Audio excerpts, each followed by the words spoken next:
The red sun of Korath Prime cast long shadows across a battlefield that had seen no peace for 800 years. Commander Tae-Jin Park watched from his observation post as crystal beings fought insect creatures, while energy ghosts floated between them, striking at both sides. This was the galaxy's endless war. 3 alien races had been fighting each other for over 2,000 years. Nobody remembered how it started anymore. The Valeth Empire controlled the eastern part of space with their living crystal technology. The Threx Horde dominated the west with their bug-like ships and endless swarms of soldiers. The Nexari Collective held the center, beings made of pure energy who could take over machines and bodies. Tae-Jin had been studying this war for months now, ever since humanity first discovered it. The patterns were always the same. The crystal people would advance with their growing weapons that could repair themselves. The bug people would counter with massive numbers, throwing thousands of soldiers at every target. The energy beings would slip through both armies, turning their own weapons against them. "Sir, another wave incoming from the west," Captain So-Young Kim reported through her radio. She was flying patrol in one of Earth's new scout ships, watching the latest battle unfold below. Tae-Jin picked up his binoculars and looked toward the horizon. A dark cloud was moving toward them. Thousands of Threx bioships. Each one was grown rather than built, looking like giant beetles with wings. Behind them came the ground forces, millions of insect warriors with natural armor that could stop most energy weapons. "And from the east?" Tae-Jin asked. "Crystal formations moving in. Looks like a full assault formation," So-Young replied. "The Valeth are bringing their big ones today." Through his scope, Tae-Jin could see the Valeth war machines.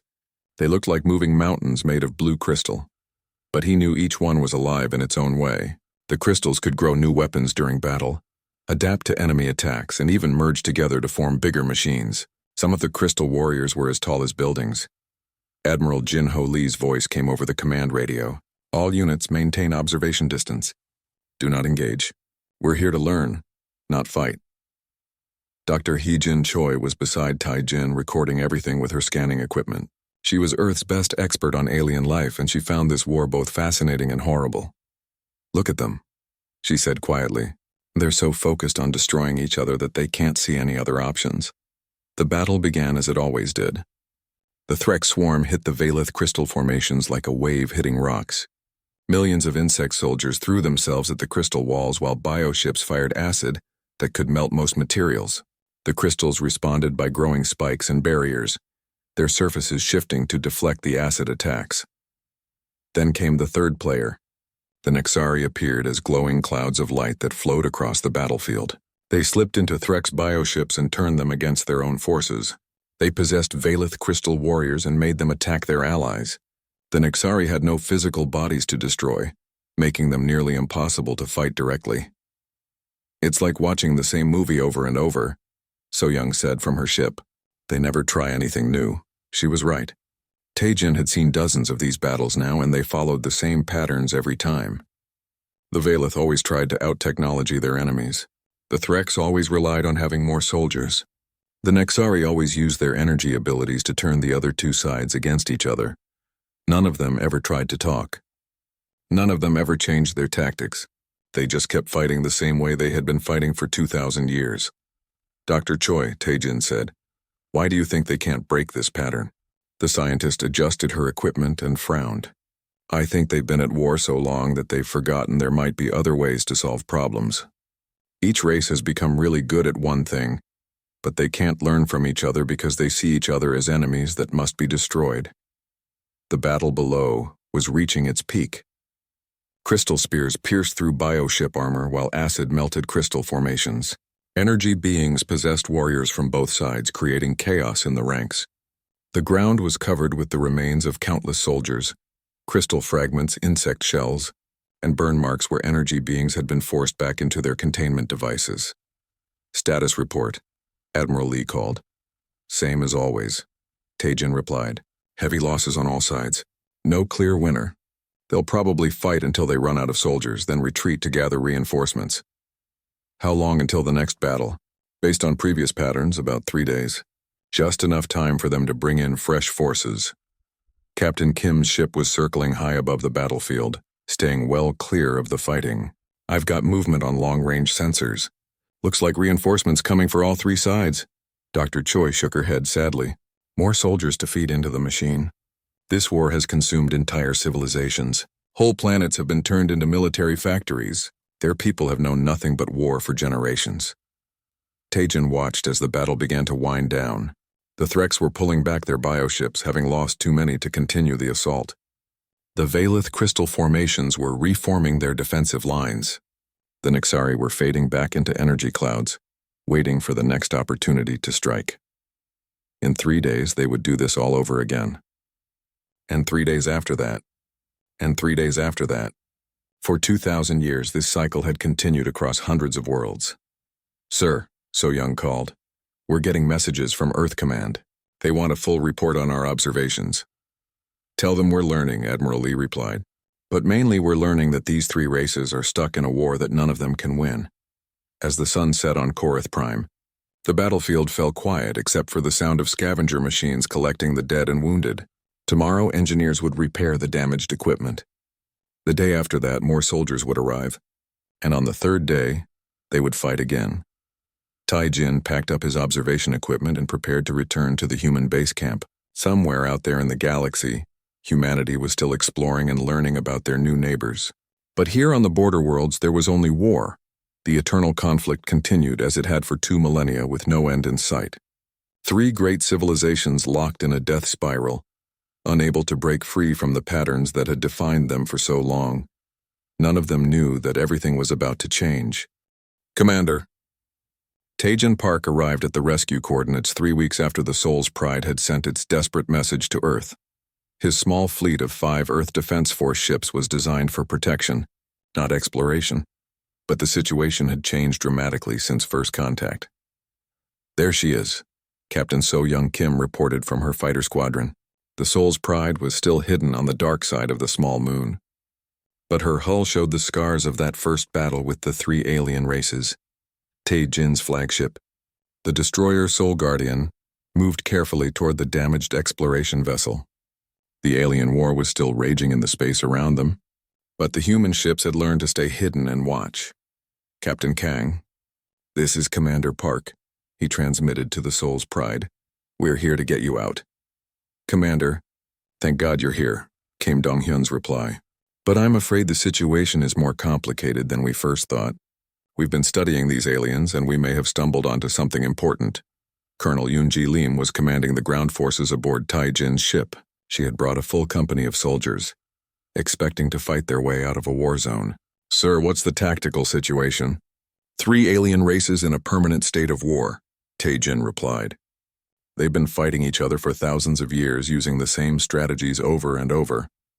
Lieutenant Jae Sung Moon, the intelligence officer, was analyzing the data streams from their sensors. Sir, I'm seeing some very interesting patterns. These aliens are incredibly advanced technologically, but their military thinking appears to be completely rigid. Dr. Hyejin Choi had transferred from the observation post on Korath Prime to join the rescue mission. She was excited about the possibility of studying 3 different alien species even in a war zone. Commander, she said, we need to be very careful. Based on our observations, these aliens don't understand the concept of neutrality. You're either an ally or an enemy. There's no middle ground in their thinking. As if to prove her point, the sensors detected 3 different groups of alien ships, changing course toward their position. Crystal ships, bioships, and energy clouds were all converging on the human fleet.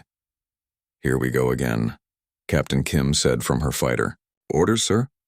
Taejin had studied the battle reports from the Soul's Pride. The aliens always attacked in the same patterns, but they had never faced human tactics before. All ships prepare for evasive maneuvers.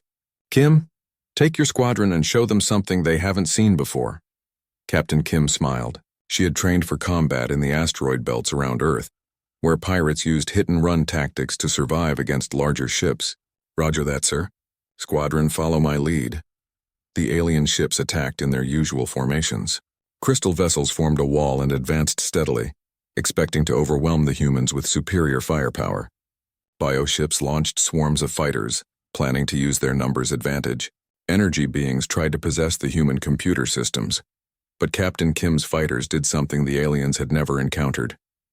Instead of meeting them head-on or trying to match their numbers, the human pilots scattered in all directions, using unpredictable flight paths that made them almost impossible to target. "What are they doing?"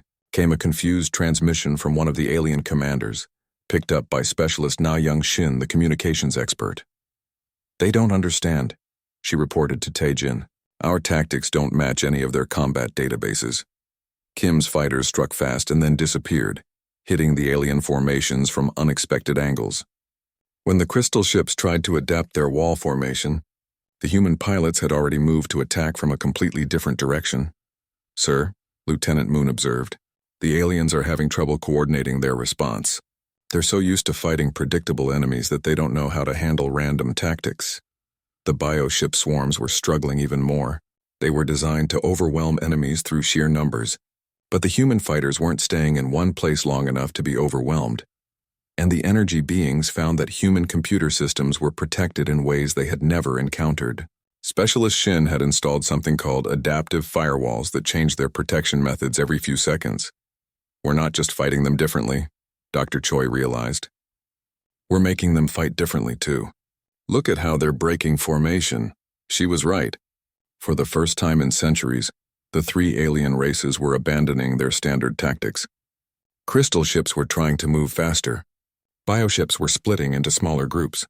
Energy beings were attempting new possession techniques, but they were doing it badly because they had no experience with adaptation. "Sir," reported the sensor officer, "the aliens are retreating. All three fleets are pulling back."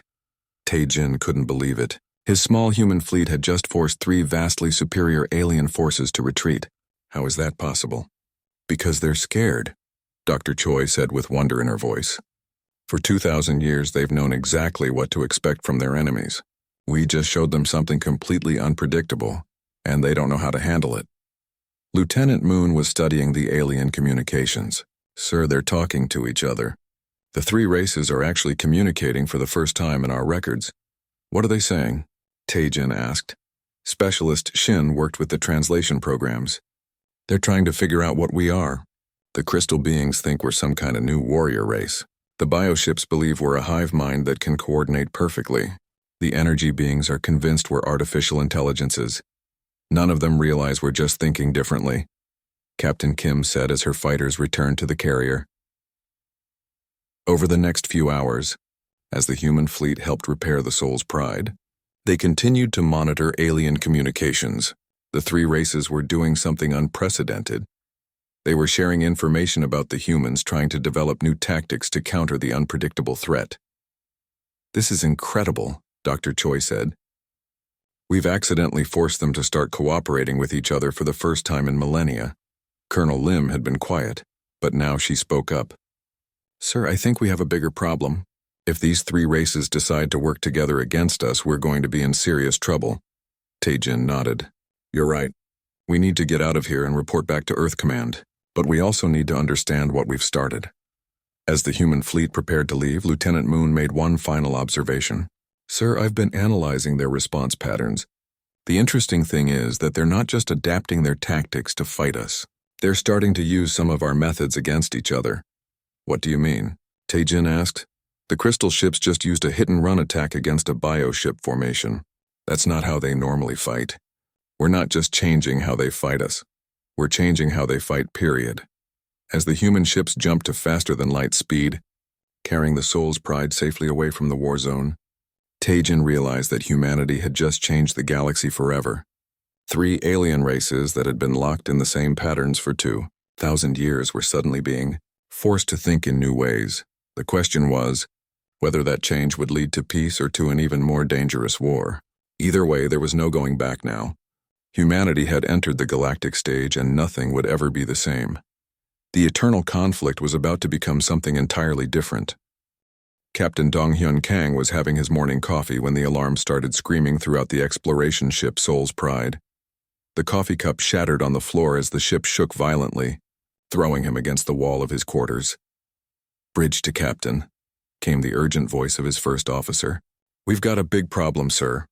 Dong-hyun rushed to the bridge, still pulling on his uniform jacket. The Soul's Pride was Earth's newest deep space exploration vessel, carrying 200 people including scientists, engineers, and their families. They had been sent to investigate strange gravitational readings in an unexplored sector of space. Nobody expected to find a war zone. Report, Dong-hyun said as he dropped into his captain's chair. Engineer Yoo-jin Han was bent over her console, her face pale.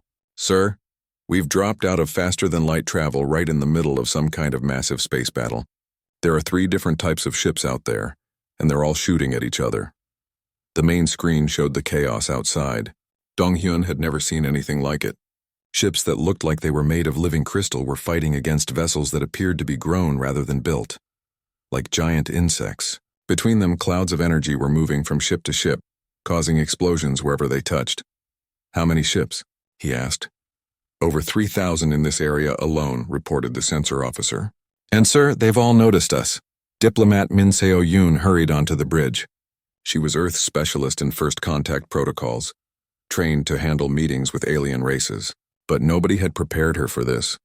Are they trying to communicate with us? She asked. Yoo-jin shook her head. They're not sending any communication signals, but they are all turning weapons toward us. On the screen, the 3 types of alien ships were changing course. Crystal ships began forming attack formations, while the insect-like vessels launched swarms of smaller fighters. The energy clouds were moving directly toward the Soul's Pride. I think they assume we're part of this war, Dong-hyun said grimly. Min-seo, try to contact them. Tell them we're peaceful. Min-seo activated the communications array and began broadcasting on all frequencies. This is the Earth ship Soul's Pride to all vessels. We are explorers, not warriors. We come in peace and wish to establish friendly contact. The response was immediate. Crystal ships began charging their weapons while bioships fired acid missiles that could melt through most known materials. The energy beings started trying to force their way into the Soul's Pride's computer systems. They're not listening, Min-seo said desperately. The translation programs are having trouble, but I think they're interpreting our peaceful intentions as some kind of battle strategy. Dong-hyun grabbed the ship's intercom. All hands, brace for impact. Engineering, give me everything the engines can handle. We're getting out of here. Yoo-jin's hands flew over her controls. Sir, I'm detecting some kind of interference with our faster-than-light drive. These energy beings are doing something to our systems. The first attacks reached the Soul's Pride. Crystal beams cut across their hull while acid projectiles ate through the outer armor. The ship had basic defensive shields designed to deflect space debris, but they were never meant to handle military weapons. Hull breach on Deck 7, someone reported. Emergency teams responding. Can we jump to faster than light? Dong-hyun asked. Not with these energy creatures in our systems, Yoo-jin replied.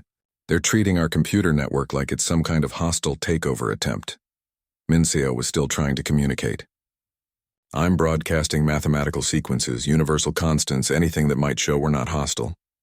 But their translation systems seem to interpret everything as military intelligence. The Soul's Pride shook again as more weapons hit their hull. On the screen, the 3 alien fleets were converging on their position. It was clear that all 3 sides saw humanity as a threat that needed to be eliminated immediately. There, Yoo-jin pointed at her display, a small moon about 2 light minutes away. If I can get us there, we might be able to hide long enough to repair the damage. Do it, Dong-hyun ordered. The exploration ship limped toward the moon, trailing atmosphere from several hull breaches. Behind them, the alien fleets were pursuing, but they were also still fighting each other. Crystal ships and bioships exchanged fire while energy beings moved between both fleets, causing confusion. Sir, I'm picking up something interesting, the communications officer reported. The aliens are using the same battle tactics over and over. Their attack patterns haven't changed in the last hour. Min-seo looked up from her translation work. That's strange. Most military forces would adapt their tactics when facing an unknown enemy. The Soul's Pride reached the small moon, and Yoo-jin managed to set them down in a crater on the dark side, away from the pursuing fleets. The ship's hull was badly damaged, but they were alive. Damage report, Dong-hyun called. Hull breaches on 3 decks, but we've got them sealed, the damage control officer reported. Main engines are offline, but I can have them running in about 6 hours.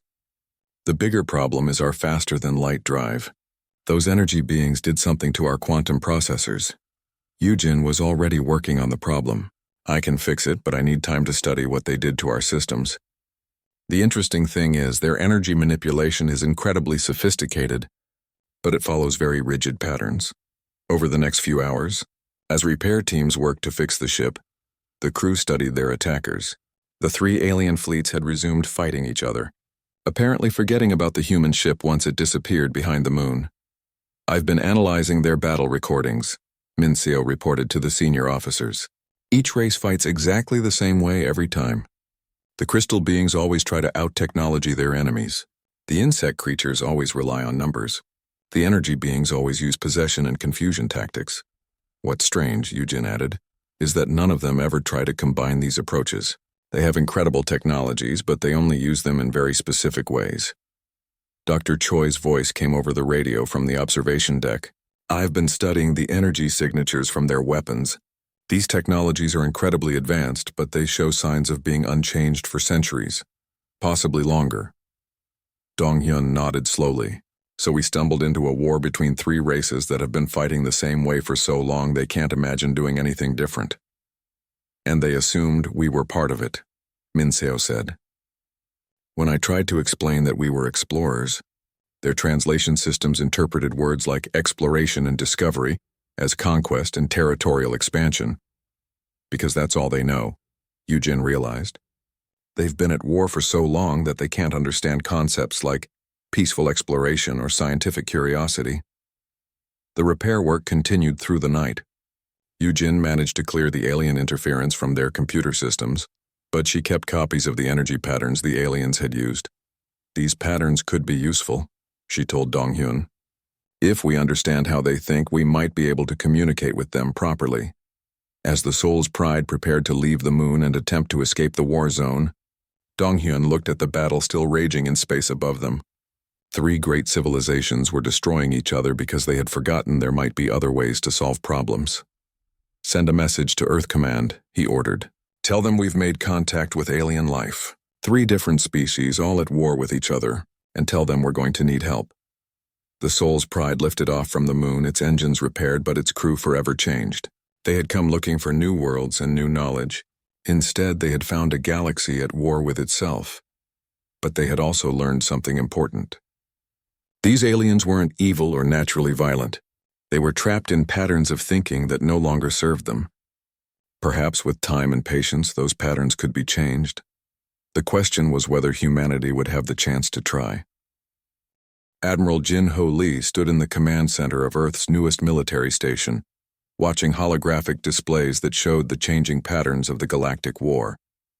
6 months had passed since humanity's first encounters with the 3 alien races, and everything was different now. "Sir, we have confirmation," Major Kyung-Ho Park reported as he entered the room. Tae-jin's younger brother had become Earth's leading expert on alien technology after spending months studying captured equipment. "The combination works. We can make Valith crystals grow inside Threx bioships." Dr. Sang-Min Woo looked up from his laboratory workstation with excitement. "Not only that, but the Nexari energy beings can actually inhabit our artificial intelligence systems without causing damage. It's like they were waiting for the right type of computer to work with."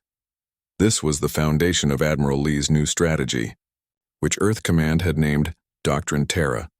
Instead of fighting the aliens using human methods alone, they were combining technologies from all 3 races in ways none of them had ever imagined. Captain Bo-Ram Seo entered the command center carrying a data pad. As head of the diplomatic corps, she had been working on prisoner exchanges with all 3 alien races. "Admiral, I have some interesting news from the detention facilities." "What kind of news?"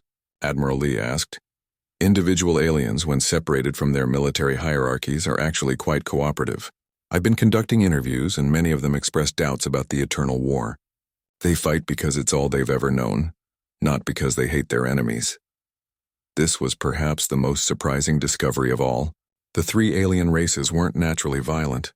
They had been trapped in patterns of institutional warfare for so long that they had forgotten other possibilities existed.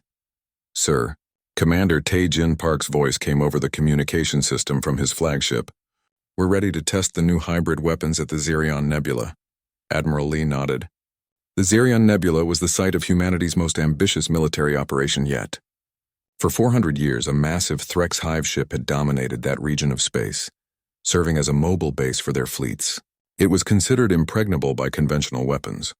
"All units, proceed with Operation Harmony," Admiral Lee ordered. Major Park was leading a special operations team aboard a ship that shouldn't exist according to alien science. Human engineers had taken a Valith crystal hull and filled it with Threx biotechnology, then powered the whole thing with Nexari energy systems. "This is crazy," muttered Specialist Jun-Sik Han as he checked his equipment. "We're flying in a living crystal ship powered by ghosts." "Energy beings," corrected Dr. Wu, who was monitoring the hybrid systems. "And they're not ghosts. They're actually quite friendly once you learn to communicate with them properly." The human team's ship looked like a Threx bio vessel from the outside, complete with the organic armor and weapon pods. But inside it was protected by growing crystal barriers that could adapt to any attack. The energy beings inhabiting the ship's computers could react faster than any biological or artificial system. "Approaching the hive ship," reported the pilot.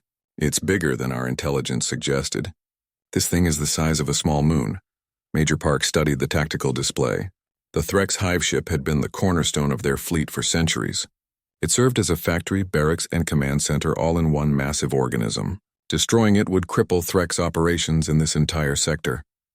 "Remember the plan," he told his team. "We go in as a friendly bio ship requesting repairs. Once we're inside, we plant the hybrid charges and get out." The hive ship's landing bay opened to receive what appeared to be a damaged Threx vessel. Major Park's team walked through corridors lined with living tissue, past chambers where new bioships were being grown from scratch. "This is incredible," whispered Dr. Wu. "The entire ship is one enormous living organism. It's been growing and adapting for 4 centuries. But something unexpected happened as they moved deeper into the hive ship. Some of the Threx workers they passed stopped to look at them with what seemed like curiosity, rather than suspicion. "Major," Specialist Han whispered, "I think they're trying to communicate." One of the Threx workers approached them and began making clicking sounds. Captain Seo had taught the team some basic phrases in the Threx language. "I think it's asking where we came from," Major Park said carefully. The Threx worker seemed excited by their response and called others over. Soon a small crowd of insect-like beings had gathered around the human team. "Sir," Dr. Wu said quietly, "I don't think these are soldiers. I think they're just workers who have never seen anyone from outside their own fleet." Major Park realized they had stumbled onto something important. These Threx workers had been living inside the hive ship their entire lives, never leaving, never meeting anyone except other Threx. The concept of different races working together was completely foreign to them, but they seemed fascinated rather than hostile. Change of plans, he decided. Let's try something different. Instead of planting explosives, Major Park's team began talking with the Threx workers. Using simple words and gestures, they tried to explain that they were humans who had learned to work with technology from all 3 races. The workers were amazed when Dr. Wu showed them how human computers could host Nexari energy beings. They were even more impressed when Specialist Han demonstrated how Valith crystals could enhance bioship systems. "Look," one of the workers said in broken universal language, "ship parts grow together. Make strong. Why we no try before?" "Because your commanders never thought of it," Major Park replied. "They only know how to fight, not how to build together." Word spread through the hive ship's worker population. Soon, hundreds of Threx were gathering to see the demonstrations of hybrid technology. Many had never considered that their enemies might have useful ideas worth copying. "Major," came Admiral Lee's voice over the radio. "What's your status? You should have completed the mission by now." "Sir, we have a situation," Major Park reported. "I think we might be able to take this hive ship without firing a shot." Over the next several hours, something unprecedented happened. The Threx workers began experimenting with the hybrid technologies the humans had shown them. They started growing crystal formations inside their bioship factories. They invited Nexari energy beings to help improve their computer systems.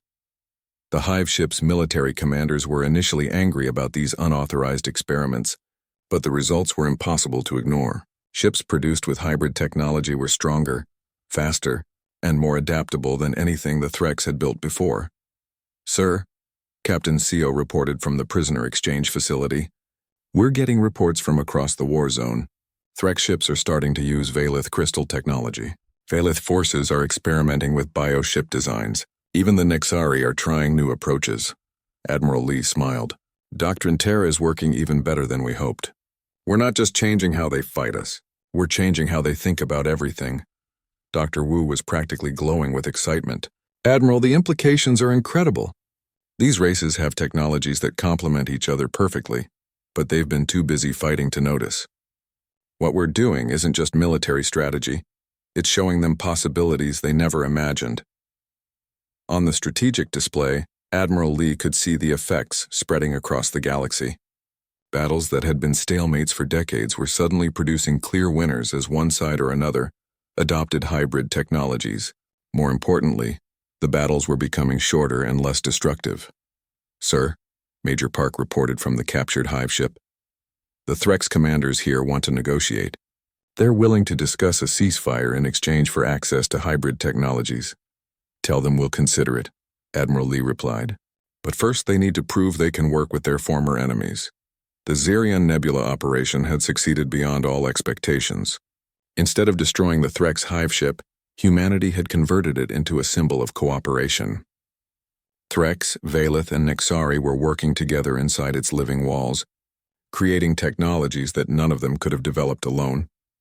As reports came in from across the war zone, it became clear that the galaxy was changing. The eternal conflict was becoming something new. Not peace yet, but not the same mindless warfare either. Three races that had been locked in combat for 2 millennia were finally learning that their enemies might also be potential partners. And at the center of it all was humanity, showing them that the most powerful weapon wasn't superior technology or overwhelming numbers or energy manipulation. The most powerful weapon was the willingness to think differently and work together. The tide of war was turning, not through victory or defeat, but through the revolutionary idea that there might be better ways to solve problems than fighting about them. Fleet Admiral Changmin Lee watched the impossible sight on his command screen. For the first time in 2,000 years, the three great alien empires had stopped fighting each other and united their fleets for a single purpose: to destroy humanity before human influence could spread any further. "Sir, final count shows over 15,000 enemy vessels approaching Earth," reported the sensor officer aboard the flagship Earth Shield, all three races working together. Chang Min was Jinho Lee's father and Earth's most experienced military commander. He had fought pirates in the outer colonies and defended trade routes from raiders, but nothing had prepared him for this. The largest space battle in galactic history was about to take place in humanity's home system. "Status of our defenses?" he asked. General Hyojin Kim, So Young's older sister, spoke from the Planetary Defense Center on Earth's moon. "All orbital platforms are active. Ground-based missile systems are ready. But sir, we're outnumbered almost 100 to 1. Commander Taehyun Cho looked up from his cyber warfare station. "Admiral, the psychological warfare broadcasts are ready. We've prepared a comprehensive package of human art, music, and philosophy translated into all three alien languages." This was humanity's secret weapon, not bigger guns or stronger shields, but ideas that could change how the aliens thought about themselves and their enemies. "Sir," Specialist Na Young Shin reported from communications, "we're receiving surrender demands from all three alien commanders. They want us to submit to complete conquest or face total destruction." Chang Min nodded grimly. "Send them our reply. Tell them that humanity chooses a third option." The alien fleet was massive beyond imagination. Crystal ships that could rebuild themselves during battle sailed alongside biovessels that grew new weapons as they fought. Energy beings flowed between both fleets, coordinating attacks and sharing tactical information. "They've learned from us," observed Captain Bo Ram Seo, who was monitoring alien communications. "Look how they're coordinating their approach. 6 months ago, these three races couldn't work together at all. We taught them too well," Changmin replied. "Now they're using our own lessons against us." The battle began at the outer edge of the solar system, where Earth's deep space monitoring stations detected the first wave of alien fighters. Human defenders met them using every trick they had learned about asymmetric warfare, but the numbers were overwhelming. "Admiral," General Kim reported, "we're losing the outer perimeter. They're adapting to our tactics faster than expected." "Begin Operation Mindbridge," Changmin ordered. Commander Cho activated the most ambitious psychological warfare campaign in human history. Across all alien communication networks, human transmissions began broadcasting. But these weren't military communications or propaganda. They were examples of human culture, music, art, literature, and philosophy. The aliens had never encountered anything like it. For 2 millennia, their societies had focused entirely on warfare. Art, music, and creative expression had been suppressed or forgotten as inefficient uses of resources. "Sir," Specialist Shin reported with amazement, "some of the alien ships are slowing down. Their crews are listening to our broadcasts." On the alien command ships, something unprecedented was happening. Soldiers who had known nothing but war their entire lives were hearing human music for the first time. They were seeing paintings that expressed emotions they had forgotten existed. They were reading poetry about love, loss, hope, and dreams. "What is this?" came a transmission from a Threx bioship captain. The translation programs barely conveyed the confusion in his voice. "It's called a symphony," replied Captain SEO. "Humans create it to express feelings that are too complex for words." The Threx captain was silent for a long moment. "Why do you create things that have no military purpose?" "Because they make life worth living," CO answered. Across the alien fleets, similar conversations were taking place. Phalith crystal warriors were asking about human paintings. Nexari energy beings were trying to understand human poetry. For the first time in centuries, these beings were thinking about something other than warfare. "Admiral," came an urgent report. "Multiple alien ships are breaking formation. Some are just stopping in space. Others are actually reversing course." Chang Min couldn't believe what he was seeing. The largest military force in galactic history was falling apart, not because of superior weapons, but because human culture was making the alien soldiers remember what they were fighting for. "Sir," Commander Cho reported excitedly, "we're getting communication requests from individual alien commanders. They want to know more about human art and philosophy. And sir," added General Kim, "we have defectors. Actual alien ships are requesting permission to join our defensive fleet." This was the breakthrough humanity had hoped for. When individual aliens were separated from their military hierarchies and exposed to different ways of thinking, many of them chose cooperation over conquest. A Valith crystal cruiser appeared on the communication screen. Its commander spoke with a voice like music played on crystal chimes. "Human Admiral, I am Commander Zara Kiltheron. I wish to join your defense fleet." "Why?" Changmin asked. "Because in 2,000 years of war I have never seen beauty. Your artists have shown me that existence can be more than endless conflict.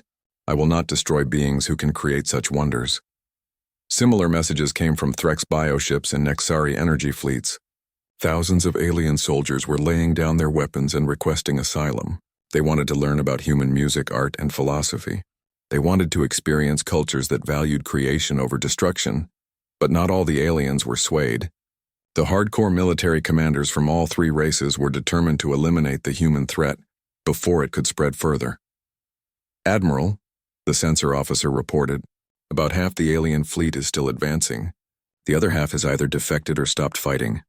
"Then we fight with what we have," Changmin decided. "All human ships, prepare for final defense of Earth. All defector ships, you're welcome in our fleet." The Battle of Sol became the strangest military engagement in galactic history. Human ships fought alongside Valith crystal cruisers against other Valith forces. Threx bioships that had defected battled their former hivemates. Nexari energy beings took sides for the first time, some fighting for their traditional empires while others joined the human coalition. "Sir," General Kim reported from the moon, "the enemy is advancing toward Earth, but they're fighting among themselves as much as they're fighting us. We're seeing Valith ships firing on other Valith ships." Captain Seo was monitoring the defector communications. "Admiral, the aliens who joined us are trying to convince their former allies to stop fighting. They're broadcasting human music and art to their own people." The battle raged for hours, but it wasn't following any traditional military patterns. Ships would stop firing to listen to human music. Alien crews would mutiny against their commanders after hearing human poetry. Energy beings would abandon their military formations to ask questions about human philosophy. "Admiral," Commander Cho reported, "I'm detecting massive communication traffic between all alien ships. They're sharing human cultural transmissions throughout their fleets." The tide of battle turned when a group of Threx workers, inspired by human art about cooperation and friendship, took control of their bioship and surrendered to the human fleet. This started a chain reaction as other alien crews began questioning why they were fighting. By the time Earth's sun set on the battlefield, more than half the alien fleet had either defected or withdrawn. The greatest military force in galactic history had been defeated not by weapons, but by the radical idea that life could be about more than warfare. "Sir," Specialist Shin announced, "we're receiving a communication from the remaining alien commanders. They're requesting a ceasefire and formal negotiations." Fleet Admiral Chang Min Li looked at the tactical display, where human ships flew alongside vessels from all three former enemy races. "Tell them we accept. But the negotiations take place on Earth and they have to listen to our music first." The breaking point had been reached. The eternal war was finally ending, not because one side had won, but because humanity had taught the galaxy that there were better ways to live than in endless conflict. Art, music, and philosophy had proven more powerful than any weapon. The galaxy would never be the same.